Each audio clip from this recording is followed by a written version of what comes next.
Terus setelah itu, waduh, bunda aku pengen belajar dong, gitu ya. Pengen belajar dong. Nah, karena menyadari tidak mampu, conscious incompetent, menyadari tidak mampu, dia belajar. Kalau tadi kan sebelum ini kan dia cuek, saya nggak perlu lah ngapain, ini ada benda yang nganter. Itu berarti unconscious incompetent. Begitu dia menyadari bahwa dia nggak mampu, itu sudah masuk ke conscious incompetent. Akhirnya dia berusaha untuk belajar. Nah, saat dia belajar, dia mulai bisa. Nah, namanya conscious competent. Dia menyadari bahwa dia sudah mulai bisa. Ciri-cirinya masih mikir, saat narik gas masih mikir, saat pegang rem masih mikir, saat jalan masih mikir rambu-rambu, ya. Terus masih pelan-pelan. Nah, itu berarti conscious competent. Nah, tapi kalau sudah lancar banget, ya, itu sudah unconscious competent. Ibaratnya kalau jalan naik motor sudah tinggal starter, jalan aja sudah. Sudah nggak mikir lagi, sudah nggak mikir, gasnya gimana ya, koplingnya gimana ya, remnya gimana ya, terus lampu merah berhenti, itu udah nggak mikir, semua otomatisasi. Itu unconscious competent. Nah, kalau mastery itu sudah mengajari adiknya, mengajari temannya, mengajari orang lain, itu sudah mastery. Nah, itu contoh proses belajar yang bertahap tadi. Oke, terus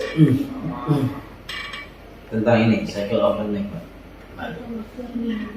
Kalau dimulai dari kelas atau pengetahuan, dimana saya tahu tentang materi, sesuatu materi gitu, kemudian saya praktekkan dalam kehidupan sehari-hari misalnya, dan setelah saya praktekkan, saya jadi tahu tujuan dari apa yang saya pelajari saat itu. Terus mana? Maknanya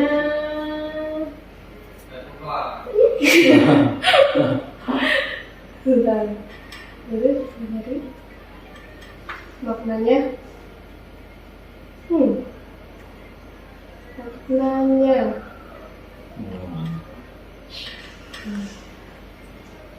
belajar praktek, maknanya itu arti. Nah, itu mungkin kesimpulan dari praktek yang sudah kita lakukan. Contoh gini, Malia belajar public speaking, terus praktek. Setelah praktek, selesai praktek, kan punya kesimpulan. Waduh, ternyata saya tadi kurang ini ya. Ternyata gampang ya, itu makna. Ternyata saya bisa ya, hanya kurang sedikit gitu, itu makna. Artinya itu gampang, itu mudah, itu bisa saya lakukan. Ada satu kesimpulan dari hasil yang sudah kita lakukan, hasil belajar, hasil praktek, itu pemaknaan. Nah, ini Mbak Lia, jadi setiap apapun yang Mbak Lia lakukan, ya, tidak hanya belajar NLP aja, termasuk belajar di perkuliahan, nantinya apa di SMA sekarang ini, apa yang Mbak Lia pelajari, ya dari Bu Guru, dari Pak Guru dipelajari, misalnya hafalan, dipelajari terus dipraktekkan, gitu ya. Setelah dipraktekin terus diambil maknanya dulu. Apa ya maknanya ya? Setelah saya sudah bisa melakukan murojaah, itu ada yang tersendat-sendat, ada yang lancar, ada yang saya bisa menjalani dengan baik, ada yang saya lupa. Ini maknanya apa? Temukan maknanya di situ.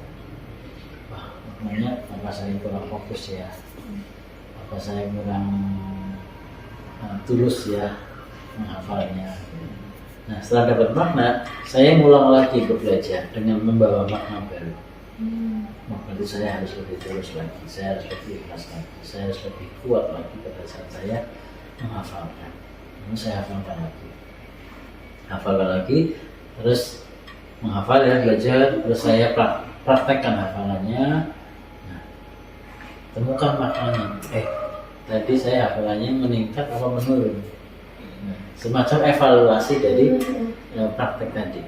Nah, semakin kita melakukan 3 aspek ini, belajar, praktekkan maknanya, terus makna ini dibawa ke belajar untuk melengkapinya, ke praktek lagi, ke makna lagi, dibawa ke belajar, terus seperti ini, kita akan semakin meningkat kemampuannya.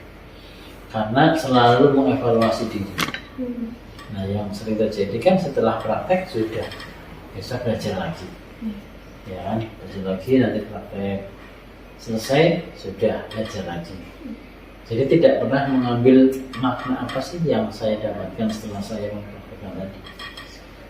Yang sering kelewat di meaning. Nah, sekarang Mbak Ali sudah tahu tentang learning process dan cycle of learning, mulai Mbak Ali praktekkan dalam kehidupan sehari-hari. Kan tidak hanya NLP ya, tapi bisa juga tentang belajar tentang latih hafalan, belajar tentang adiknya, belajar tentang teman-temannya.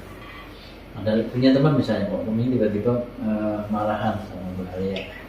Nah, terus Mbak Alia mencoba untuk dekat lagi, ternyata nggak mau misalnya. Apa maknanya? Terus kita belajar lagi. Kenapa seperti itu ya? Nah, kita coba lakukan lagi, dekat lagi. Ternyata masih nggak mau. Apa sih maknanya? Terus seperti itu. Nah, semakin kita menemukan makna dari setiap keilmuan, setiap praktek yang kita lakukan, itu akan semakin meningkatkan pemahaman kita. Sehingga ada istilah orang itu belajar tidak hanya intelijensi saja, tapi juga emosionalnya bisa enak dapat. Kan ada 3 area ya, intelijensi, emosional, sama spiritual ya. Nah, apalagi sama spiritual itu masuk di makna juga. Kalau intelijensi terkait dengan knowledge ya. Kalau praktek juga terkait dengan skill. Berarti hasil dari knowledge tadi menghasilkan skill. Gitu. Dari skill masuk ke meaning. Ya. Areanya rasa atau emosional. Sehingga Mbak Alia nanti komplit punya kompetensinya. Tidak hanya kompetensi knowledge, tahu saja, tidak hanya kompetensi skill saja, tapi juga punya kompetensi makna atau soul. Untuk apa sih seperti itu? Nah, tujuannya untuk Mbak Alia kedepannya bisa tidak hanya pinter untuk diri sendiri, tapi Mbak Alia akan bisa melihat banyak orang di sekitarnya. Mbak Alia pinter nih, hafalannya pinter banget ya, hafalan terus pinter banget tuh ya, prakteknya juga pinter banget, tapi Mbak Alia nggak peka dengan lingkungan, kan sia-sia ya. Mbak Alia malah nggak lihat adiknya bisa apa enggak ya, Mbak Alia nggak lihat teman-temannya pada bisa apa enggak ya, Mbak Alia nggak lihat sekelilingnya di rumah, anak-anak kecil yang nggak pada sekolah pada bisa hafalan enggak ya. Nah, kepekaan di luar ini akan dibangun dengan kita mengambil makna tadi. Jadi istilahnya nantinya Mbak Alia tidak menjadi orang yang pintar untuk diri sendiri, tapi pintar untuk bermanfaat bagi orang lain. Itu makna yang bisa diambil ketika Mbak Alia nanti selalu belajar knowledge, practice, ya, terus meaning. Selalu mengambil makna dari setiap pembelajaran yang Mbak Alia dapatkan. Contoh, kali ini nih hari pertama Mbak Alia bertemu dengan saya, belajar tentang NLP di materi learning process and cycle of learning. Maknanya apa? Nanti ya, nanti setelah kelas ini selesai, Mbak Alia mempraktekannya. Mempraktekkan apa? Mempraktekkan setiap kali Mbak Alia melakukan belajar apa, Mbak Alia praktekkan. Setiap kali Mbak Alia misalnya baca novel misalnya ya, baca novel udah tahu, dapatkan maknanya. Maknanya apa dari novel itu? Pernah nggak kayak gitu? Setiap kali baca dapat maknanya apa sih? Nah, kalau perlu di setiap yang Mbak Alia baca di novel itu, nah setelah selesai baca 1 lembar, misalnya 2 lembar misalnya, ditulis maknanya. Untuk apa?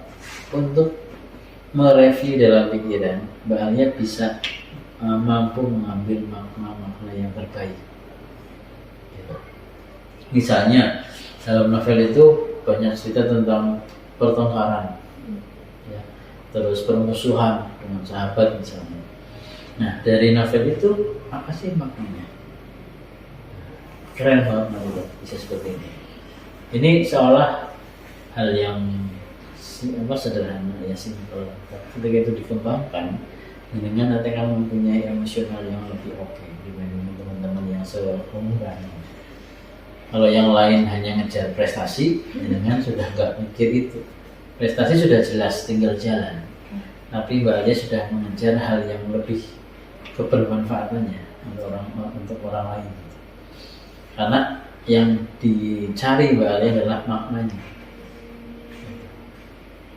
Ibarat orang ada yang ngejar uang gitu ya. Setelah dapat uang, bahagia, senang. Nah, beda lagi ketika orang ngejar uang, tapi dia untuk bermanfaat bagi orang lain. Itu akan berbeda rasa senangnya. Terus nilai apa yang kita lakukan di hadapan Allah juga berbeda. Kalau tadi mikirin diri sendiri, egois ya. Kalau ini mikirin masyarakat orang lain, kemanfaatan. Nah, hampir sama tapi berbeda dan jauh berbeda ya. Oke, Mbak Alia, sampai di sini ada pertanyaan Mbak Alia? Belum ya. Ini untuk kelas perdana, jangan banyak-banyak dulu ya, sambil kenalan sampai setengah 6. Cukup 1 jam ya. 1 jam apa? Biar aja ya. Nanti Mbak Alia bisa lagi hari apa? Bisa lagi Kamis? Besok Kamis ya? iya, saya nyesuaiin jadwal yang nganter sih kok. Yang nganter Ibu enggak? Iya, sampai Jumat paling nganter enggak. Tapi kalau ya bisa. Kalau malam ayah bisa nganter. Oh. Cuma di bawah maghrib ayah nggak bisa. Oh, sebelum maghrib maksudnya? Ya, paling kalau sebelum maghrib itu ada bunda sih jadi bunda. Kalau malam kan ya? Iya, sama-sama. Bapak nanti sambil modulnya juga ya, bisa di bawah biar nggak terlalu banyak. Nanti di modul ini kita masuk ke materi yang berikutnya, hidup dan perubahan. Nanti di sini mulai ada, nah ini cara mengubah mindset dalam pikiran kita. Nanti ini yang materi berikutnya aja, biar nggak tercampur ya.